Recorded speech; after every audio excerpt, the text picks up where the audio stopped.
اگر کوئی اسلامی بہن عمرے یا حج پر جاتی ہیں تو اگر وہاں ان کو یہ اطلاع ملتی ہے، وہ مکہ پاک پہنچ گئی ہوں یا جدہ پہنچ گئی ہوں اور اطلاع ملی کہ ان کے شوہر کا انتقال ہو گیا، تو اب ان کے لیے حکم کیا ہوگا؟ وہ عمرہ اور حج پورا کریں یا واپس تشریف لے آئیں؟ اگر کسی اسلامی بہن کو ایسی اطلاع ملے، سفر پر ہے اور اسے پتا چلا کہ اس کے شوہر کا انتقال ہو گیا،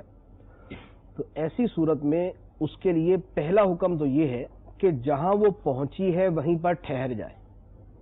اور وہیں پر اپنی عدت پوری کرے اگر اس کے لیے ممکن ہے، اور اگر اس کے لیے ممکن نہ ہو تو اب دوسرا اس کے لیے حکم یہ ہوگا کہ اس کا اب کوئی محرم جو ہے اگر اس کے ساتھ ہے تو وہ محرم اس کو واپس لے آئے، اور اگر کوئی محرم اس کے ساتھ نہیں ہے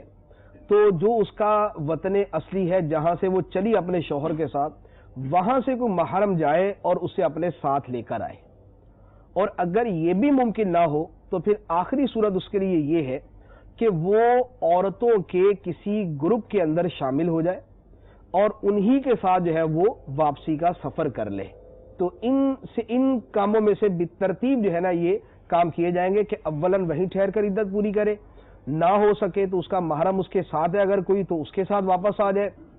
ورنہ کوئی محرم اس کو جا کر لے کر آئے، اور اگر ان میں کوئی صورت ممکن نہیں ہے تو پھر وہ عورتوں کے ساتھ ہو جائے، مردوں کی بجائے وہ عورتوں کے ساتھ ہو جائے جو سمجھدار ہوں اور نیک عورتیں ہوں، تو ان کے ساتھ وہ سفر کر کے واپس آ جائے اور پھر جہاں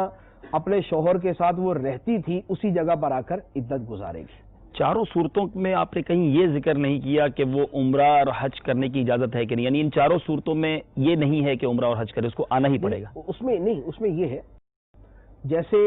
وہ وہاں پہنچ گئی کہ جہاں سے آگے مسافت سفر نہیں ہے، اگر مسافت سفر نہیں ہے پھر تو وہ آگے اپنا حج اور عمرہ جو ہے وہ پوری کرے، اور اگر آگے مسافت سفر بنتی ہے تو پھر وہ وہیں پر رکے گی اور سفر نہیں کرے گی، محرم ہونے کے باوجود؟ ہاں، وہ سفر نہیں کرے گی۔ ٹھیک ہے۔ اور اگلی صورت یہ ہے کہ وہ اکیلی رہ نہیں سکتی، کہ جیسے مثال کے طور پہ وہ پہنچی مدینہ منورہ، اب اس کا سارا قافلہ ہی آگے حج پہ چلا جائے گا اور یہ اکیلی پیچھے رہ نہیں سکتی، تو اب یہ پھر اپنے قافلے کے ساتھ اپنے سفر کو جاری رکھے، اور فی زمانہ تقریباً اگر ایسی کوئی صورت آئے گی تو غالباً یہی صورت اسے اختیار کرنی پڑے گی کہ وہ اپنے قافلے کے ساتھ سفر کو جاری رکھے۔